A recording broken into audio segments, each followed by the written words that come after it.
fort de la confiance que vous venez de me témoigner, je suis déterminé à accomplir la mission que vous venez de me confier. Je n'ai aucun doute qu'ensemble, nous allons réussir. Vive la République, vive la Côte d'Ivoire nouvelle. Je vous remercie.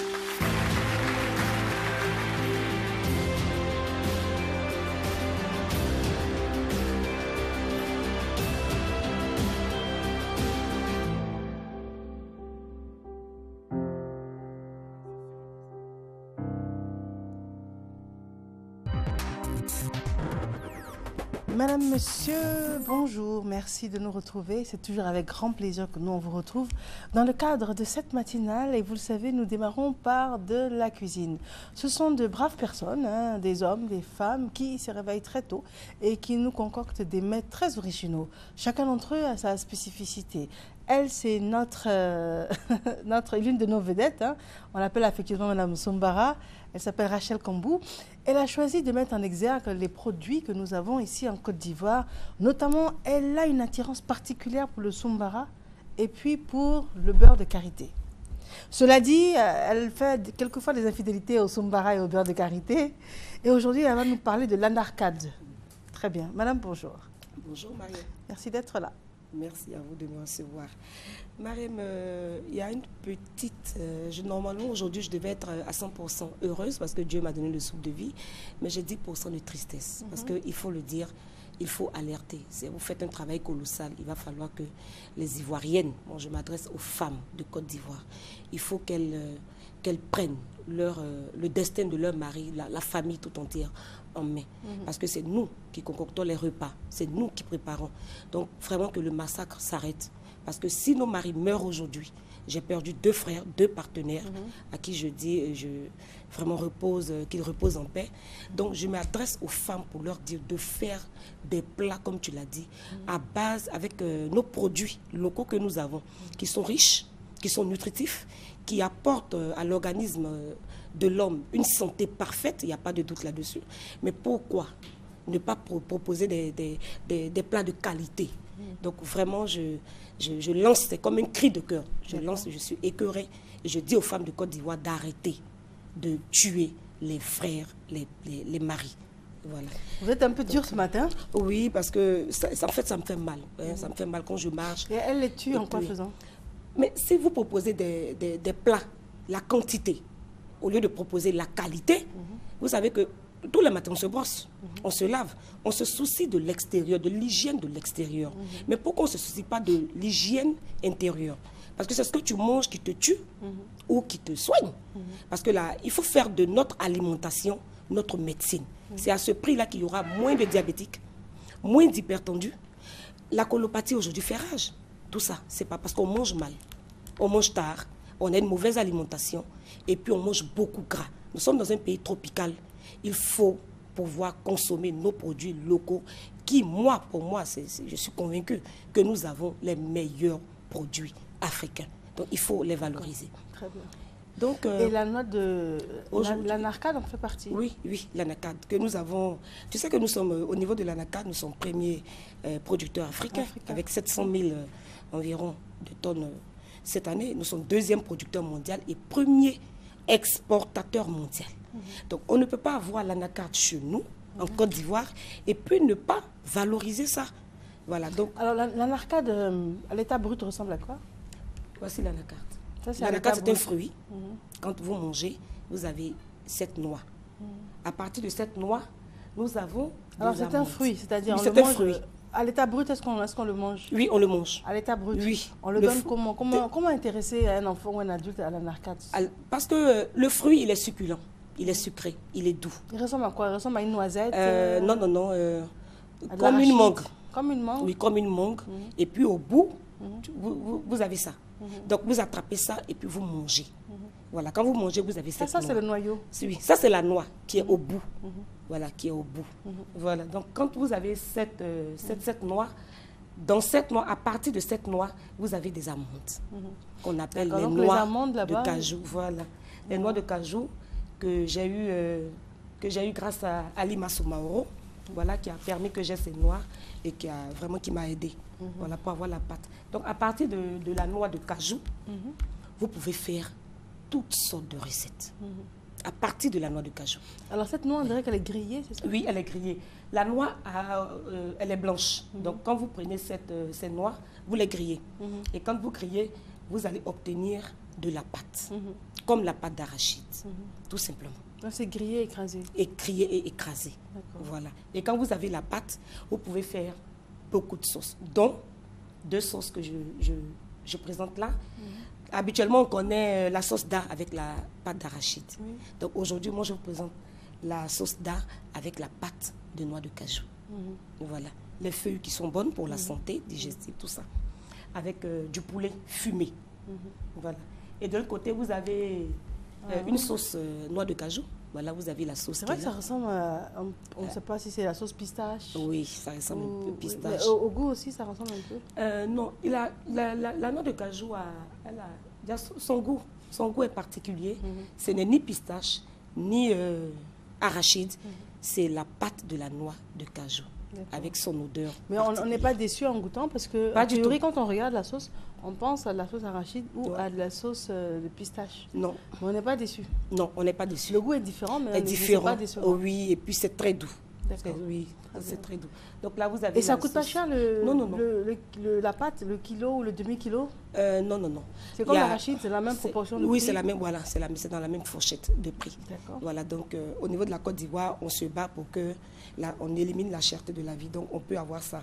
On peut avoir la pâte de noix de cajou facilement. D'accord. Voilà. Il faut que les Ivoiriens mettent ça maintenant au quotidien dans leur alimentation. Parce qu'il faut signaler au passage que la noix de cajou est riche en magnésium, en vitamine B1, en fer, en cuivre. C'est un aliment nutritif. Voilà. Mais c'est pas gras? Les graisses, au contraire, les graisses ne nuisent, ça ne nuit pas à l'organisme, parce que ce sont de bonnes graisses. Les médecins parlaient, Oui. on dit d'éviter de manger, récemment j'entendais, on dit de manger 1 fois ou 2 fois maximum par mois la sauce arachide par exemple. Or l'arachide a des vertus, A des vertus. vitamines, mais Oui. on déconseille également l'arachide de manière trop fréquente par rapport au côté gras. Oui, tu sais, Mais là, tout c'est pas excès le cas. nuit. Tout excès nuit. Moi, je dis, il faut avoir, dans le mois, une femme doit pouvoir faire son calendrier de repas. Tu manges 1 ou 2 fois dans le mois, comme tu l'as dit, la sauce arachide, ça ne peut pas nuire, parce que l'arachide a ses vertus. De même que la pâte des noix de cajou. Voilà. Et les graisses, elles permettent au contraire de faire baisser le mauvais cholestérol et faire remonter le bon cholestérol. Parce que les graisses de la noix de cajou sont... Il n'y a pas de cholestérol. D'accord. Voilà. Donc, c'est vraiment bon pour l'organisme. Il n'y a pas de crainte. Voilà. Alors là, c'est un plat, je pense, très apprécié. C'est de la viande De lapin. lapin. Oui, de lapin que j'ai grillé à l'huile de karité, tout simplement. Et puis, j'ai fait une pâte avec les noix de cajou que j'ai pilées. Au lieu de faire sa pâte, j'ai pilé. Voilà, j'ai pilé pour faire ça, mélanger avec la pâte et avec la viande de lapin. Voilà, comme c'est une viande de chair blanche. Et voilà. Et puis, vous pouvez manger ça avec du pain. D'accord. Voilà. Et ça ne fait pas trop d'avoir du beurre de karité dedans, plus de la noix de cajou? Non. Le beurre de karité, j'aime pas trop utiliser, comme je le dis tous les jours, les autres huiles végétales. Donc, en matière de grillade, je préfère utiliser l'huile de karité. Parce qu'avec l'huile de karité, je me sens rassurée. Mais l'huile de karité, c'est obtenu à partir du beurre de karité? Oui, c'est l'huile de karité qui devient, quand ça refroidit, qui devient du beurre de karité. Ok, voilà. Voilà. Donc, comment obtenir de l'huile? Parce qu'on ne peut pas avoir de l'huile qui reste à l'état liquide. Ça se solidifie forcément. Quand ça devient du beurre, je prends, je le mets dans... ça ok, chauffe et là, ça fond tout de suite. Très bien. Voilà. Surtout que maintenant, nous sommes en mesure de produire du beurre de qualité de type A maintenant en Côte d'Ivoire, grâce à des femmes, comme tu l'as dit, qui se battent au quotidien, dont notre secrétaire qui est rentrée des États-Unis dernièrement, qui allait suivre une formation. Voilà, récemment, elle est rentrée il y a 3 jours. D'accord. Voilà. Par la suite, et cet autre plat? Voilà, c'est du ragoût aux noix de cajou, tout simplement. Du ragoût d'igname, de la bonne igname, venant de la région du Bunkani, précisément de Doropo, d'où je viens. Donc, vous avez l'igname. Vous êtes fière de voir Doropo là-bas? Je suis très fière. Ah. C'est une belle ville, je ne te dis pas.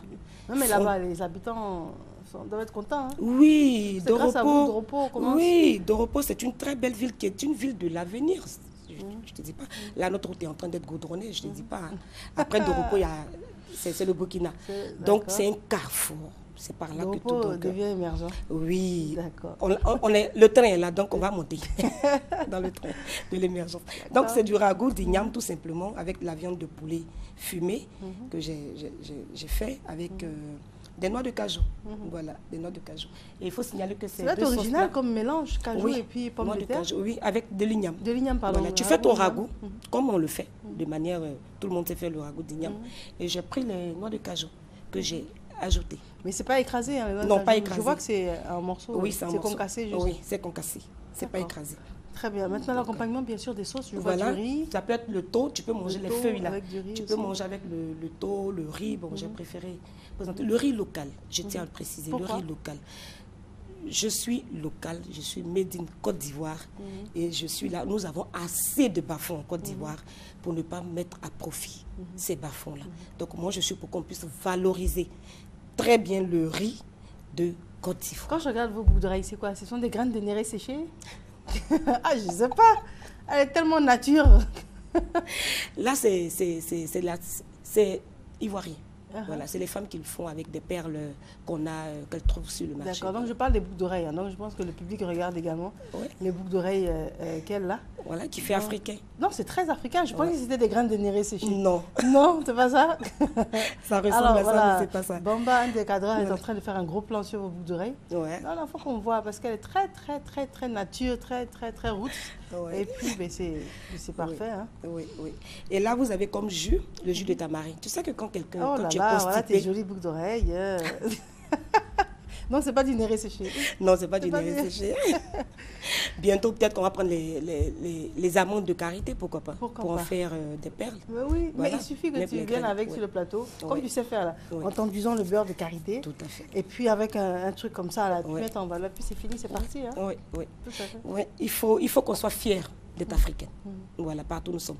Ouais, je le dis toujours, Marième Touré est l'une des plus belles femmes de la Côte d'Ivoire, avec le teint qu'elle a. Donc, je suis convaincue, moi qui suis avec elle, tellement elle consomme le sous-marin, elle soigne son intérieur. Donc, ça se ressent à l'extérieur. Voilà. Et quand l'intérieur est beau, tout naturellement, voilà, l'extérieur, voilà, on voit le résultat. Bon, voilà. Juste avant que je rougisse, je vous propose une courte pause publicitaire et nous revenons avec Rachel Kambou pour la conclusion. À tout de suite.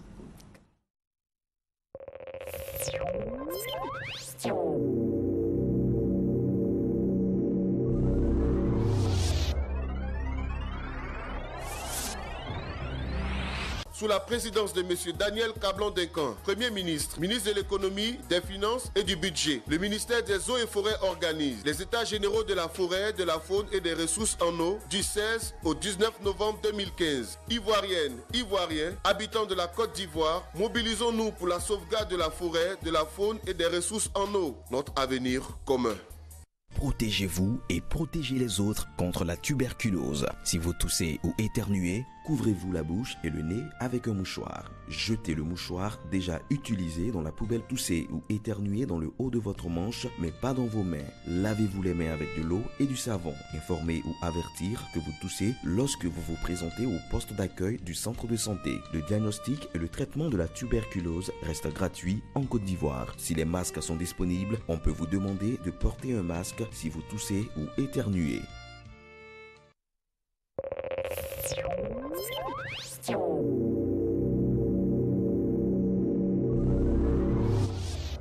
Si vous nous prenez en cours, merci de nous suivre. Vous êtes à votre matinale Matin Bonheur.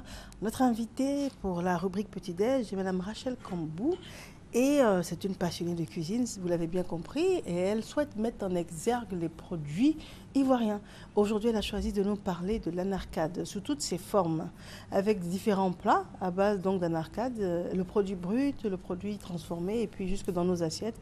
Ce que cela peut donner, on a parlé de ragoût, on a parlé également de viande de lapin en courbouillon, là on a parlé également de sauce da, et puis également d'une sauce qui s'avoisine à la sauce arachide ou à la sauce pistache, mais qui est en fait à base de pâte noix de cajou. des noix de cajou. Des noix de cajou. Voilà. Très bien. Nous en étions quasiment à la conclusion. Je vois du tamarin également. Oui, du tamarin. Tu sais, quand tu es constipé, tu prends le tamarin, tu le mets dans de l'eau. Le tomi, là, tu mets dans de l'eau. Le temps que ça devienne, tu tamises, tu bois. Oui, ça te... Mais même le sombara. Oui, même le sombara. Quelqu'un qui prend le sombara régulièrement va régulièrement à la selle. Tout à fait. Ça aussi, c'est une chose à savoir. Donc, tu vois que tous ces plats, assaisonnement, soumara. Rien que le soumara. Le soumara qui ne tu seras jamais constipé. Tu n'auras jamais de problème d'hypertension. J'étais avec des médecins avant-hier. Eux-mêmes, il y a un qui disait soumara. Mais quand il a commencé, Mariam, il est parti avec mon pot à la maison. Voilà. Non, c'est une habitude à avoir. Oui. Et puis le secret, en tout cas nous, c'est ce qu'on fait à la maison, c'est que les enfants, à l'âge où ils n'ont pas le choix, en fait, on leur impose le sombara dans la nourriture et c'est systématique. Au point où ils trouvent la nourriture fade, sans sombara, et ça va faire demain des adultes, hein, pour demain, qui vont trouver normal de consommer le sombara. C'est le meilleur moyen de les aider, de les protéger. Oui, de les protéger. Et puis le beurre de karité, également. Moi, à mes filles, je passe mon temps, dès qu'elles ont un petit bobo, je dis tiens, on met du beurre de karité. Elles vont elles-mêmes chercher le pot pour me donner, et en fait, elles grandissent avec. Donc ça fait que l'odeur ne va pas les gêner. Et puis elles auront une belle peau élastique, et puis naturelle. Et puis ça ne rend pas noir non plus. Je ne suis pas le meilleur exemple parce que je suis noire, c'est vrai. Mais vous, également, vous êtes clair et vous mettez le beurre de karité. Le beurre de karité. Donc ça veut dire que, quelle que soit ta couleur de peau, il faut mettre le beurre de karité, et puis ça te rend une peau élastique. Ça évite les vergetures également. Donc les douleurs musculaires. Parce que le beurre de karité, c'est un anti-inflammatoire. Tout à fait. Voilà. Donc ça va te soigner. Et puis tu auras, contre les courbatures, tout ça. Donc tu seras à l'aise. Le matin, tu te lèves après ton sport, et puis tu te sens bien dans ta peau. Voilà. Et comme maintenant, comme je l'ai dit, nous faisons, Mariam, regarde, tu vas toucher ce beurre-là de type A. Tu vois, c'est différent. Tu vois comment il est... Voilà. Et les Américains en raffolent. Voilà. Je dis merci à M. Silla au passage. Voilà. Et ça, c'est le beurre de type A. C'est le beurre de type A. Voilà. Donc, c'est ce que... Vous voyez ce que ça fait à la peau, là?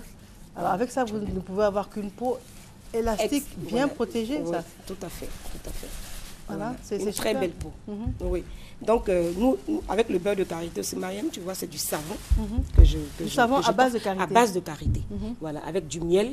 On a mélangé avec du miel. Il y a un autre savon qui est un apaisant, un relaxant. C'est que le beurre de karité, quand tu l'utilises, tu te laves avec, tu prends de l'eau tiède, tu te rinces avec, tu te masses bien le corps. Le matin, tu te réveilles avec un plat comme ça, naturel. Mais c'est sûr que, madame, tu n'iras plus à l'hôpital avec ton enfant. Ton mari ne sera jamais hypertendu et sera toujours en bonne santé. En bonne santé. En tout cas, ça veut dire qu'il y a des savons très gras. Donc, ça veut dire que ça contribue à protéger la couche de l'épiderme. À base de miel, à base de lait. Oui, à base de lait. Voilà. C'est super, en fait. C'est dommage aujourd'hui d'avoir une peau... disloquée, une peau ridée, c'est dommage. On a tout aujourd'hui pour avoir une belle peau élastique. Tout à fait. Il suffit juste de le vouloir, d'arrêter les produits éclaircissants et de privilégier des produits naturels et d'assumer votre couleur de peau.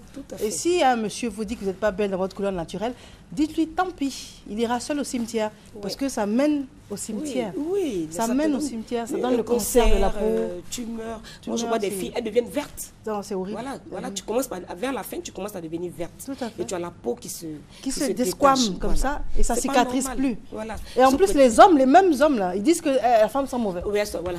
Oui, parce que les pommades là qu'on utilise là, ça te donne une odeur. Tout à fait, il paraît. Ça te donne une odeur, voilà. Au lieu de rester là, dire non, le beurre de karité, il sent. C'est ce que je dis, le vrai beurre de karité n'a pas d'odeur. La preuve en est. Tu peux le sentir. Non, ça sent pas. Ça sent pas. Et puis au pire des cas, on peut très bien mettre des petits parfums. Oui, des essences naturelles. Des essences naturelles, au pire des cas. Oui. Vaut mieux sentir mauvais et puis être en bonne santé. En bonne santé. Plutôt que de sentir bon et d'aller au cimetière. Le choix est vite fait. Et cet homme-là, dès que tu t'envoies au cimetière, il prend une autre. Non, mais à ton enterrement, là, il vient avec l'autre. Oui, avec l'autre. Avec plusieurs même. Tout à fait. Elles sont là, donc, voilà. Bon, hein? D'accord, on a fini de fustiger les hommes ce matin. Mesdames, j'espère que vous avez compris. Il n'est point question de changer de peau pour un homme, c'est qu'il ne vous aime pas. S'il vous aime, il va d'abord voir la beauté intérieure qui va forcément rejaillir à l'extérieur. Et c'est une personnalité que d'assumer sa couleur de peau. Je suis noire, je ne suis pas la plus moche. Elle est claire, elle fait partie des plus belles. Voilà, c'est tout. Voilà. Voilà, les hommes, on vous a tiré les oreilles ce matin. Nous allons conclure, Rachel. Oui, il faut arrêter de pousser les femmes à la dépigmentation. Au contact, vous pouvez me joindre au 47 19 92 39. Je reprends 47 19 92 39. Bon appétit et que Dieu nous bénisse. Amen. Bénisse merci la Côte Rachel et merci pour votre combat. Oui. Et vous voyez que je m'inscris tout à fait dans ce combat-là. Et puis on va y arriver. Yes, we can. Tout à fait. Merci encore. D'accord. Alors, lui, il s'appelle Monsieur Ano Kwao. Et alors, c'est un médecin de la médecine traditionnelle, en fait.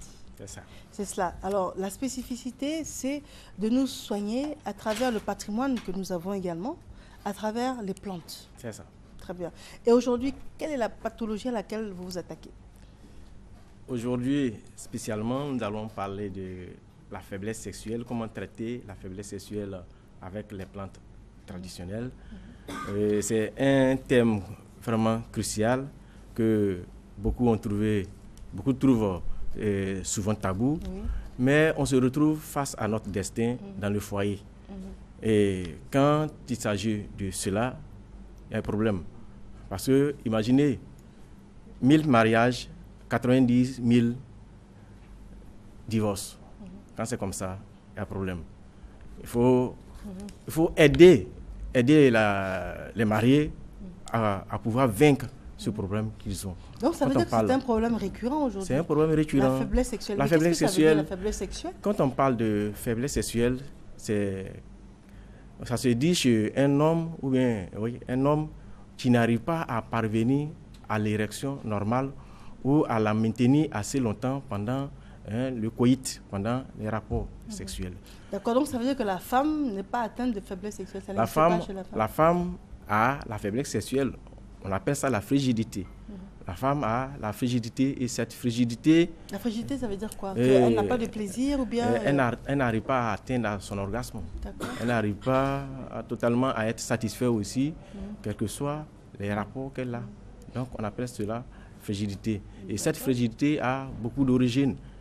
Chez la femme, elle peut avoir soit des infections, les mycoses vaginalistes, elle peut avoir des problèmes psychologiques, et peut être soit marquée par un problème qu'elle vit dans le foyer.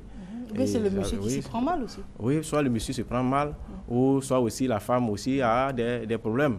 J'ai rencontré récemment une jeune fille qui me parlait de sa frigidité. Depuis, elle a aujourd'hui 25 ans. À 25 ans, elle n'a jamais pu atteindre son orgasme. Parce qu'elle a été traumatisée par sa maman. Elle était à tout moment frappée, elle était à tout moment pimentée.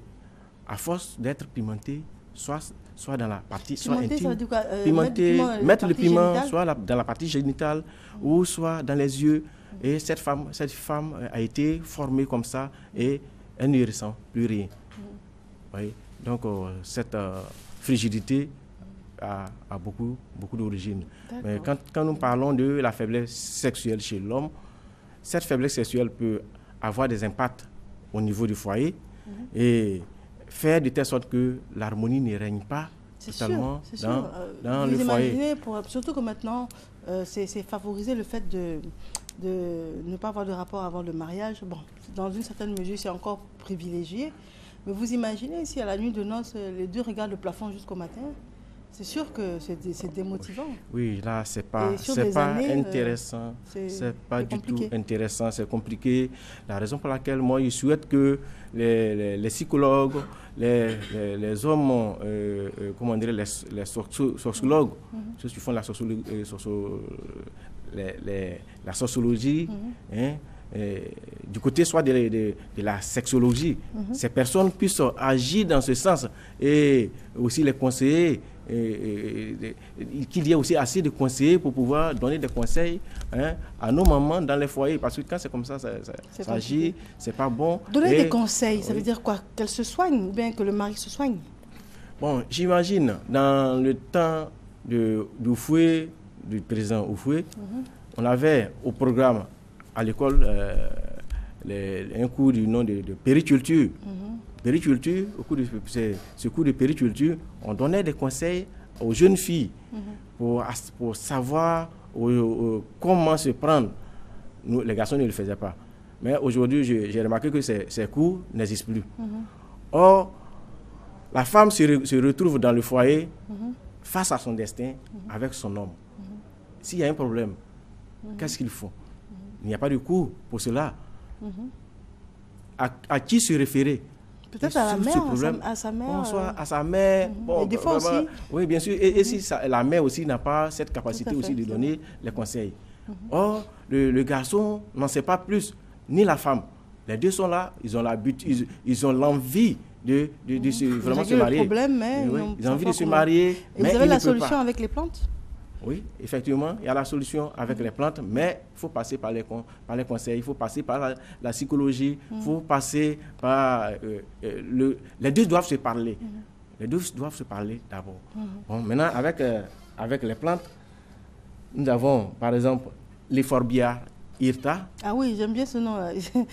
En fait, les plantes, elles servent à beaucoup de choses. Hein? Oui, les plantes font beaucoup de choses. Ça fait plusieurs fois qu'on en parle sur le plateau pour d'autres pathologies. L'Euphorbia hirta a plusieurs vertus thérapeutiques. Et quand nous partons dans le sens de la gynécologie, l'Euphorbia hirta agit efficacement dans le cadre de la gynécologie. Mais on en avait parlé dans quel cadre? Oui, c'était dans le cadre du choléra. Oui, du choléra, dans le cadre des MST. Dans le cadre des MST. Et aujourd'hui, je parle de l'Euphorbia hirta dans le cas de la faiblesse sexuelle. D'accord. La Ce faiblesse que sexuelle. j'allais vous demander avant de continuer, c'est par exemple cette plante-là, quand la personne n'a pas de choléra et qu'elle veut soigner son problème de faiblesse sexuelle, le fait que ce soit également associé à une autre pathologie, ça n'a pas de conséquences? Remarquez que la plupart des plantes qui agissent sur le plan d'antibiotiques, c'est des plantes qui rajeunissent les cellules. En rajeunissant les cellules, ça permet à la personne, au garçon, d'être encore plus viril. Vous voyez? Donc, cette plante intervient dans le cadre de la faiblesse sexuelle. Mais ce n'est pas toutes les parties. Il faut être un spécialiste pour pouvoir connaître la partie qui peut soigner. D'accord, donc ce n'est pas la plante qu'on trempe dans de l'eau pour en faire une infusion et tout, non. Simplement, vous voyez, les fleurs que vous voyez ici, vous voyez, cette fleur qui est là, les grains, les graines que vous voyez là, ça c'est les graines que vous devez utiliser avec... que vous pouvez manger. Ah oui, mais là on voit bien, ça. Ce sont des graines. Hein? Voilà les graines qui sont là. Vous mangez ces graines. Ah, c'est à mâcher? Voilà, vous mâchez ces graines, vous avalez le jus 1 à 2 fois par jour. Voyez, matin, vous pouvez le faire, le soir. Ça c'est pour la faiblesse sexuelle chez l'homme. Ça, c'est pour la faiblesse sexuelle chez l'homme. Donc, tous ces produits-là dont on parle aujourd'hui, c'est spécifiquement pour l'homme? La faiblesse sexuelle chez l'homme. D'accord. La femme qui a des problèmes...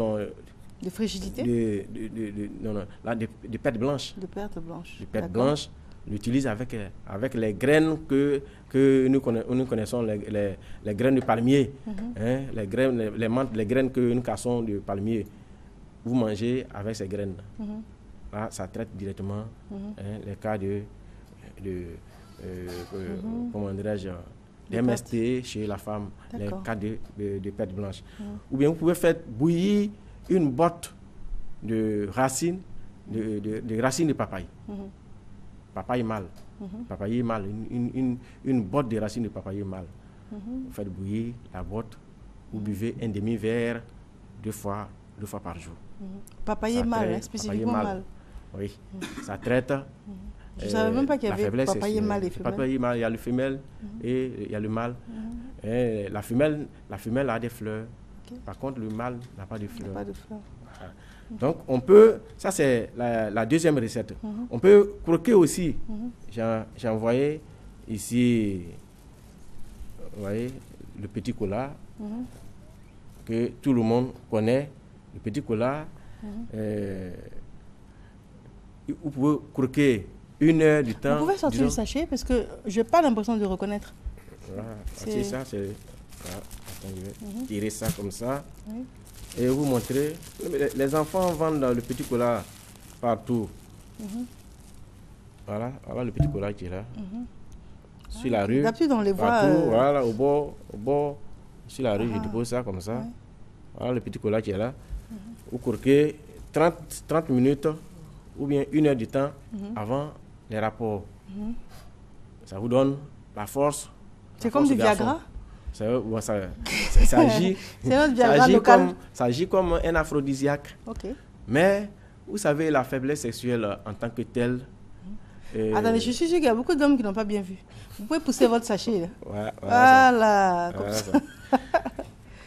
La faiblesse sexuelle en tant que telle ne vient pas comme ça. L'homme ne naît pas sexuellement faible. On le devient. On le devient suite aux maladies. Et on peut avoir le diabète qui peut vous entraîner à une faiblesse sexuelle. On peut être hypertendu, ça va vous entraîner à une faiblesse sexuelle. On peut avoir des IST, ça va vous entraîner à une faiblesse sexuelle. D'accord. On peut avoir plusieurs maladies qui peuvent vous entraîner à ce genre de pathologie. D'accord. Malheureusement, il ne nous reste plus que 2 minutes, donc je vais vous demander d'aller beaucoup plus vite. Beaucoup plus vite. Bon, je dirais, vous avez la solution à cette faiblesse sexuelle avec des plantes spécialement qui agissent efficacement, qui donnent la vitalité des nerfs, la virilité normale. Et là, vous avez... Et qu'est-ce qu'il y a dedans?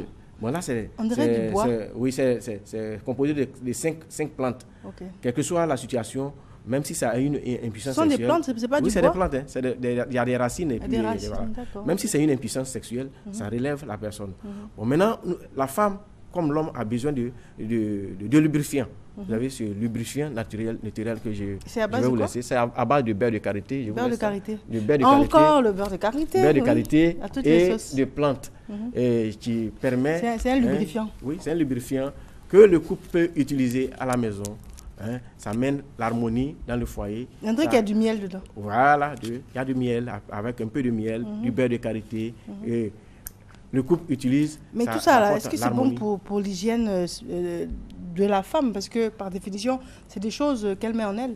Oui, c'est des plantes qui sont effectivement vraiment étudiées, bien synthétisées. Il n'y a pas de problème à cela. Et en dehors de cela, vous avez le bout de bois de Dieu que j'ai l'habitude de vous présenter, qui agit efficacement sur les problèmes de faiblesse sexuelle. Et l'oignon, à quoi sert-il? L'oignon, remarquez que pendant tous mes passages ici, j'ai toujours présenté l'oignon. L'oignon a des vertus thérapeutiques qui guérissent efficacement. En prenant l'oignon, l'oignon intervient efficacement dans la faiblesse sexuelle. Vous le consommez l'oignon en crudité. Et vous voyez là aussi le piment qui est là. Et tous les piments ne traitent pas la faiblesse sexuelle. Et c'est ce piment, le long piment qui est là, qui est utilisé avec les crudités, qui peut aussi efficacement traiter la faiblesse sexuelle. Ça va allumer la bouche, ça? Oh, oui. Mais ce n'est pas n'importe quel piment. C'est les longs, là. Les longs. Parce que les plus petits agissent dans le cas de la purification du sang. Et c'est pas facile de croquer du piment cru, hein? Bon, on le met dans les crudités. Dans les crudités faites à part de soit carottes, de carottes, d'oignons. Vous faites ces crudités et quelques temps après, vous voyez que vraiment vous êtes viril. Mais c'est mieux de traiter le mal par la racine en traitant la maladie. Voyez? Donc, c'est je vais vous demander votre mot de fin. Efficacement vous traitez la faiblesse sexuelle. Pour me joindre, on peut m'appeler au 07 45 03 06. Je répète, 07 45 03 06. Ou au 05 03 40 08. 05 03 40 08. Ou au 01 16 01 20. 01 16 01 20. Très bien.